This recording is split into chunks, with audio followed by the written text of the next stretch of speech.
Between 1990 and 2010, some of our leading causes of death and disability haven't changed. Heart disease was the leading cause of loss of life and health then, and remains the leading cause today. Some things got better, like HIV/AIDS, but others got worse, like chronic kidney disease, a doubling in the tens of thousands of deaths and the hundreds of thousands whose kidneys fail completely, requiring kidney transplants or lifelong dialysis.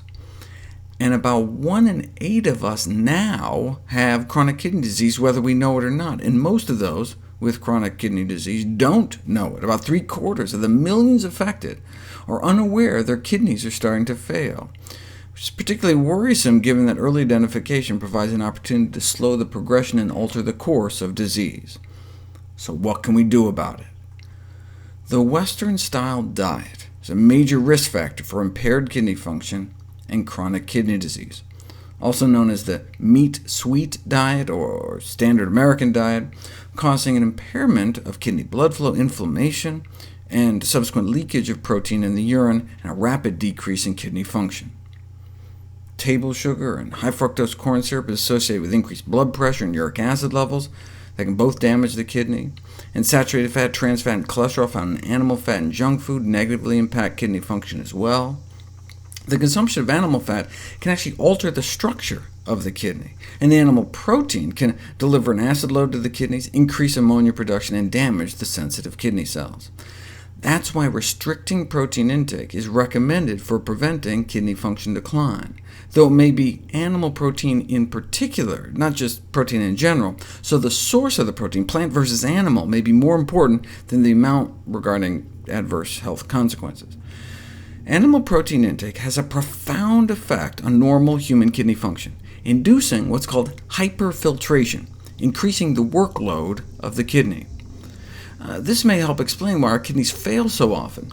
Unlimited intake of protein-rich foods, now generally regarded as normal, may be responsible for dramatic differences in kidney function between modern human beings and their remote predecessors, who hunted and scavenged for meat here and there. Sustained, rather than intermittent excesses of protein, requires us to call on our kidney reserves continuously, causing a kind of unrelenting stress on our kidneys that can predispose even healthy people to progressive kidney scarring and deterioration of kidney function. It's like always revving our engine into the red. On the other hand, administration of an equal quantity of vegetable protein does not appear to have the same effects. Eating meat, for example, increases the workload on the kidneys within hours of consumption, but apparently taking care of plant protein appears to be a cinch.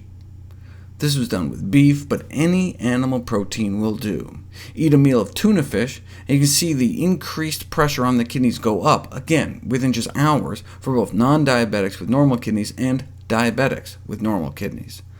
If instead of having a tuna salad sandwich, you had a tofu salad sandwich with the same amount of protein, no effect.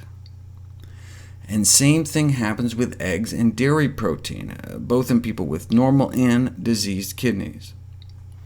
Short-term studies have indicated that substituting plant proteins like soy for animal protein is associated with less hyperfiltration and protein leakage, therefore slowing deterioration of kidney function.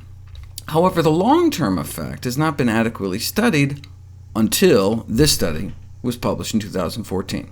A 6-month, double-blind, randomized, placebo-controlled trial, soy versus dairy protein, and the consumption of whole soy tended to preserve renal function and kidney function, compared with milk in individuals with lowered renal function. Similar results were reported in diabetics. Even just giving isolated soy protein appeared to make things better compared to dairy protein, which made things worse. Once one's kidneys have deteriorated to the point where they're actively losing protein in the urine, a plant-based diet may help turn it off and on like a light switch. Here's protein leakage on a standard low-sodium diet, switched to a supplemented vegan diet: low sodium, vegan, low sodium, vegan. What is going on? Why does animal protein cause that overload reaction, but not plant protein? It appears to be an inflammatory response triggered by the animal protein. We know this because administration of a powerful anti-inflammatory drug abolishes the hyperfiltration, protein leakage response to meat ingestion. Here's the typical kidney stress response to a meat meal, but here's with the anti-inflammatory drug on board, confirming the role of inflammation in the impact of animal protein on our kidneys.